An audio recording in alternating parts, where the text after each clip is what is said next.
Welcome to Table for 92, element number 84, polonium. It's number 84 because it has exactly 84 protons within its nucleus. For polonium, not cooking with polonium, polonium will literally kill you. The Russians do that all the time. So we're making sauce à la polonaise, a buttery, herby sauce that originally came from Poland and became famous in France, just like the discoverer of polonium, Marie Curie. Well, it was Marie Curie and her husband Pierre and their lab assistants that discovered polonium. First, I'm going to make a ravioli du dauphin. It's a really nice accompaniment to the sauce à la polonaise, which will be the star of the show. And yeah, it is a French ravioli that exists.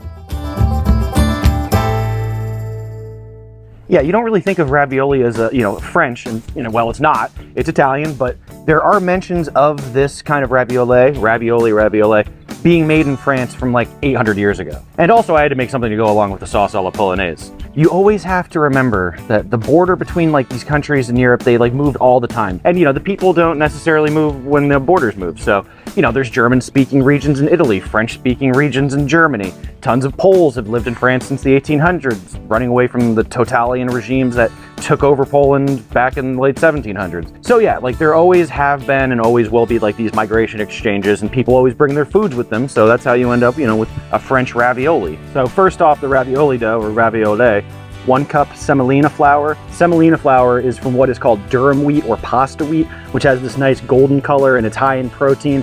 That helps for gluten development.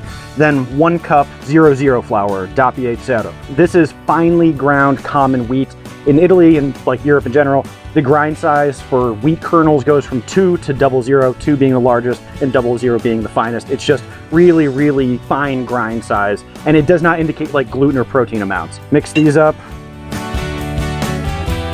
empty out, and make a nice little dough volcano. It's supposed to be 2 whole eggs to 2 cups of this flour, but it's never right. I end up using like another egg yolk, not a whole egg, just the yolk and like a little bit of water. And that's when I get the consistency that I like. So yeah, fill up your volcano. Whisk the eggs together. Never add olive oil. It makes the dough brittle and you can't roll the dough through the machine. It's gross and it messes it all up. Now you start collapsing the sides of your flour volcano. Oh no, we're having a pyroclastic flow. It's like Mount Vesuvius and Herculaneum. That's a little archaeology joke. Yeah, Herculaneum was the other town destroyed by Mount Vesuvius other than Pompeii, but it was a pyroclastic flow that destroyed Herculaneum and is actually much better preserved than Pompeii. So yeah, check out Herculaneum.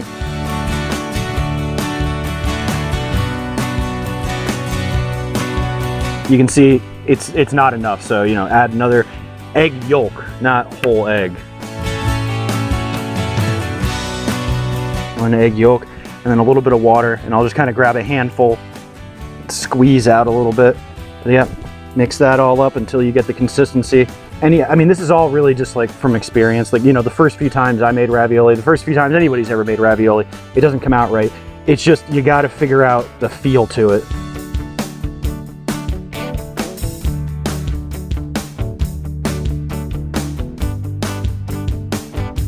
Yeah. All right, so this is the consistency. It's good. Just let this rest for like 30 minutes. And it's not gonna rise because there's no yeast in there or anything, but let it rest and really let the eggs and the water get absorbed by the flour. All right, so Marie Curie is a famous example of someone that through like sheer force of personality came from nothing and became one of the most famous scientists in world history. But geopolitical circumstances before her birth would dictate the early educational opportunities allowed to her, as well as all Poles of this period. Marie Curie was born Marie Skłodowska in Warsaw, what is now Poland, but at the time it was under the rule of the Russian Empire, the Austro-Hungarian Empire, and the German Empire. Yeah, Warsaw was controlled by the Russians, but these 3 empires had cut up, dissolved, and absorbed Poland in the 3rd partition of Poland in 1795. So unfortunately, she was born in the Russian-occupied area. Her parents were teachers whose families had suffered like extensively under Russian occupation because they were staunch Polish nationalists. They were basically forced into poverty by the Russians for not going along quietly with the occupation, and they had their lands and their livelihoods taken away for being Polish patriots. The Russians also dismantled the education system for young people in occupied Poland, especially for women. If you were a man, you could get a higher education, albeit like very tightly controlled curriculum approved by the Kremlin. Things like Polish history, Polish language, Catholicism, like they were basically off the table as far as education went. But yeah, women were banned wholly from higher education and under Russian-occupied Poland. So the Poles did what all oppressed peoples do in their situation. They resisted as much as they could in secret, undermining the authority of the Russian occupiers. University professors started lectures in private residences. These were called flying or floating universities. They were pretty like informal at first, but in 1885, it became much more standardized. And it got to the point, like these flying universities were providing a better education than the actual universities. So Marie and her sister were able to attend, and without getting actual degrees, it gave Marie Curie, well, the future Marie Curie, the knowledge she needed to continue her studies in France later on. Interestingly enough, though, the flying universities, they started up again in Poland during the 20th century when the Russians came back, just that time as communists, and again attempted to stamp out free intellectualism, and again, their attempts failed.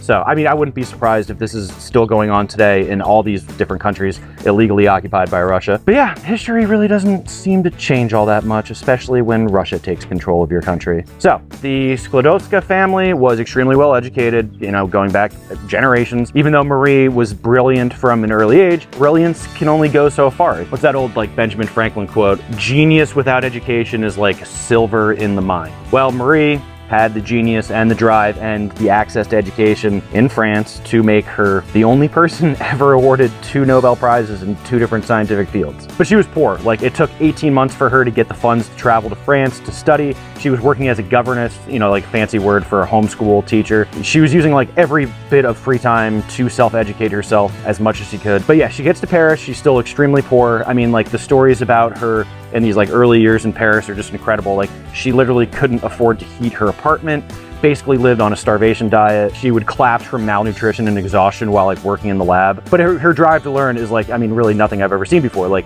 even when she did have food, like she would forget to eat. I don't have that problem. But yeah, definitely did not adapt to, you know, her adopted country's attitude towards food, that's for sure. Like, if I had Marie over for dinner, like, I mean, this is exactly what I would cook for her, right? I'd probably be like really disappointed how uninterested she was in the food, because she probably just like want to get back to work. That's just, you know, how she lived her life. Marie, she meets Pierre Curie in 1891. They fall in love through their shared passion for natural science. But when Pierre proposed marriage, she declined because she wanted to go back to Poland to get a PhD. But, you know, that was not happening under Russian occupation. So she, you know, went to France to get her PhD. Right about the same time, like she's doing this, the first real studies to eventually figure out what radioactivity is were going on. They didn't know about radioactivity yet, but in 1891, 78 of the naturally occurring 92 elements had been found, including uranium, all the way back in 1789. So, you know, pretty much what was left to be discovered on the periodic table were like the noble gases, the other radioactive elements, and, you know, a couple of like really confusing rare earth elements. But yeah, you know, the race was on. People knew there's only like a few more elements for us to find. Let's do it. So finely shred Comté cheese into creme fraiche. I love this Comté. It's stanky, like a French cheese ought to be. So yeah, this is gonna be the filling for the ravioli. Not ravioli, because it's French. Oh, it's beautiful.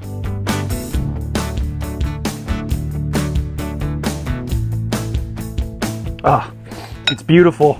I want to bathe in it. Okay, cut the dough into 4 equal pieces. If you're doing ravioli by yourself at home, like, you have to work in small amounts. Like, if I put this whole thing through the machine, it'd be like 10 feet long. Like, I can't handle that. I don't have a sous chef. So you roll the dough out into a cylinder, like a flat cylinder, which I guess isn't really a cylinder, but like you want to have it at its widest setting, decreasing the setting until it's like 1/8 of an inch thick, or like a little over 3 millimeters, something like that. So yeah, this one came out a little dry. It's a little brittle on the edges. That's okay. Like, once it's boiled, it'll be fine. But the next batch I added just a little bit more water, so hopefully that comes out better.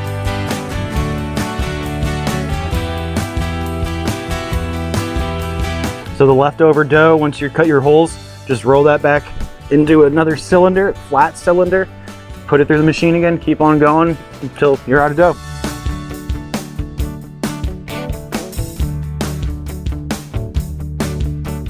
As I said, uranium had been known for a long time, and there'd been interest in it. It's, it's a strange element. But alas, it was a French chemist named Henri Becquerel who came from a long line of physicists. Him and his father had experimented with glowing phosphorescence and fluorescence as well. X-rays had been discovered in 1895 by complete accident, and no one knew how this wondrous new science worked at all. But Becquerel thought he had a little idea about it. So the next year, 1896, Becquerel, who also had a strong background in photography, did a little experiment. He had uranium salts that he placed in a tube surrounded by photographic plates that had some phosphorescent material on them. He was under the assumption that the uranium salts would soak up the energy emitted from the sun and leave a kind of X-ray on those phosphorescent plates. Unfortunately, it was overcast the day he was going to do his little experiment, so he just put his little contraption in a dark drawer. We don't know why, but a couple days later, Becquerel developed his photographic plates anyway, and to his surprise, saw clear, vivid images despite the lack of sunlight. So he discovered uranium emits its own energy without the help of the sun, or in plain words, he discovered radioactivity. The thing was, they didn't at the time quite yet understand what was going on. Becquerel still believed it was this phosphorescent stuff that was doing something going on there. So this is where Marie and Pierre Curie took over. In 1898, the Curies took to finding out how the uranium rays left the images on those photographic plates. They still worked with Becquerel, and together they soon figured out that the radiation being emitted was from atoms breaking apart. So Marie Curie then coined the term radioactivity to describe the phenomena. Not only did they describe radioactivity, but the process actually helped to realize how atoms are constructed in the first place. They got the Nobel Prize for this in 1903. But finding polonium was pretty difficult, so there's this really cool looking mineral called pitchblende. It's a uranium ore, it's high in uranium. I've got it right here. Unfortunately, I think I bought some bunk pitchblende. Yeah, it's a pretty cool looking mineral, because when I put it to a Geiger counter, it's very little. It's embarrassingly little amounts of radioactivity. This is supposed to be where uranium, polonium, radium was all discovered out of, but yeah, it's nothing. The granite in my countertop has more radioactivity than this pitchblende does, so I think I got bad pitchblende. Oh well. But the Curies, having invented a way to actually measure radioactivity by this point in 1898, they hypothesized that that mineral pitchblende, it was just too radioactive for just uranium to be inside. Not this one, but yeah, the good pitchblende is. They started by literally using a mortar and pestle, grinding up this, dangerously radioactive pitchblende, and they woefully underestimated the amount of pitchblende they would need to extract uranium. So they started thinking they would find, what they were looking for in maybe 100 grams of pitchblende. When they finally finished, they had gone through a few tons of grinding this pitchblende. July 1898 is when they finally announced the discovery of a new radioactive element that Marie named polonium after her native country that only existed in memory at that point. It was really, the first time that an element was named after a political controversy. Scientists had named plenty of other elements after their respective countries, but never to protest over a country that had been dissolved by its neighbor. Plus there was already an element named after France, gallium. Well, probably, yeah, the guy who discovered it, Lecoq, he might have actually named it after himself. It's an interesting story. If you want to hear that, watch the episode about gallium and smash that subscribe button. Oh, God. Later on that year, they announced the discovery of radium as well, that they also discovered in the pitchblende. But yeah, you would think all that hard work would get Marie elected to the French Academy of Sciences, right? Nope. Yeah, it was good old-fashioned sexism in science stopped that from happening. And there was, a little dash of xenophobia thrown in there too. But yeah, two-time Nobel Prize winner, discoverer of two elements, and the hardest working person in science who coined the term radioactivity. Not enough to get into the French Academy of Sciences. And it wasn't a blasé rejection. It was a concerted effort by the French right wing over years, they used their newspapers to defame her because Marie Curie was agnostic as well. She wasn't like a staunch Catholic. The right wing like just lost their damn minds. There was a single seat available for a physicist in the academy, and Marie Curie was up against this guy named Edouard Branly. He had done some great work in wireless telegraphy, but he didn't receive a Nobel Prize, but he worked at the Catholic University of Paris, so the right wing loved him. And yeah, in the end, Marie, she lost that election by 2 votes, but years later, she got to see independent Poland. And, you know, today she's buried in the Pantheon in Paris. That is the highest honor the French state can give to someone. And yeah, Edouard Branly is not buried there. No one knows who he is. So we'll make the sauce à la polonaise for the ravioli and then get on to the insane history of how people have been using polonium since its discovery, both for some good and some very, very bad. Okay, so we don't exactly know how this Polish sauce made it to France, but yeah, the history looks like it was Queen Marie of Poland that married King Louis XV in 1725, and that she might have brought this like Polish style of cooking to the French court, and then eventually it became a common sauce all over France. Mostly the sauce goes on vegetables, but like I think it's great in this ravioli. It's great in pierogies too. Take 2 boiled eggs, finely chopped. Chop up some parsley, a couple tablespoons of dill, grate 2 lemon peels, take a day-old dry baguette and first grate it and then crush it into breadcrumbs with a mortar and pestle. Like, you know, you're trying to discover polonium out of pitch blend. Saute 1 stick of salted butter, and when it's just beginning to brown, add a bunch of those breadcrumbs to fill the pan. Cook that all until it's a golden brown. Remove that from the heat. Pour that all into a bowl, add the lemon zest, the herbs, then the eggs, and mix that well. So polonium is extremely rare, and it's uneconomical to extract from uranium ores. Only 1 country in the world actually produces polonium, Russia. Yeah, back in the days of the Soviet Union, during the space race, the Soviets used polonium, this is actually really interesting, to power remote-controlled land rovers on the moon. Because of its radioactivity, pure polonium gets really, really hot. A gram of polonium can get up to 500 Celsius or 932 degrees Fahrenheit. And because energy is heat, it was used to power and heat the unmanned land rovers up there on the moon. But yeah, because science is never very good under autocratic regimes, the first land rover they sent up to the moon blew up immediately after takeoff, and it spread a bunch of polonium-210 all over Russia, or the Soviet Union at that time. So the second one did better, probably because the physicists and engineers were terrified they would get sent to a prison camp if they didn't figure it out. But yeah, in 1970, the first unmanned rover ever sent to another world was by the Soviet Union. But apparently a lot of people in the Soviet Union, they couldn't believe that like scientists were capable of sending a remote-controlled vehicle to the moon, and a rumor spread around the Soviet Union that it was a secret KGB dwarf that was actually piloting this like rover on the moon. I mean, I guess they just, like the rumor is that they just sent him up there and he died and he's just like up there still? I don't know. Today, Russia uses polonium-210 to kill people. Yeah, remember Alexander Litvinenko? He was a former FSB agent in Russia who fled to England and was a staunch critic of Vladimir Putin, and actually coined the phrase mafia state to explain the political and economic reality in Russia back then. FSB agents poisoned his tea with polonium-210, and Litvinenko died a horrible, painful death. But, you know, he spoke truth to power. R.I.P. Putin. It was a company with a weird sounding name. Hang on. Was it Putin?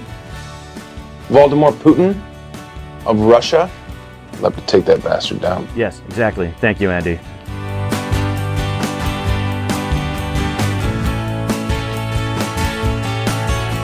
Ah, parsley. The poor man's gold flake. Really does make it look a lot nicer though, doesn't it? That is absolutely fantastic. Sauce a la polonaise for polonium. Genuinely interesting element. Of course, it's only used to assassinate people now, which is unfortunate, but fascinating element. Thank you. See you next time.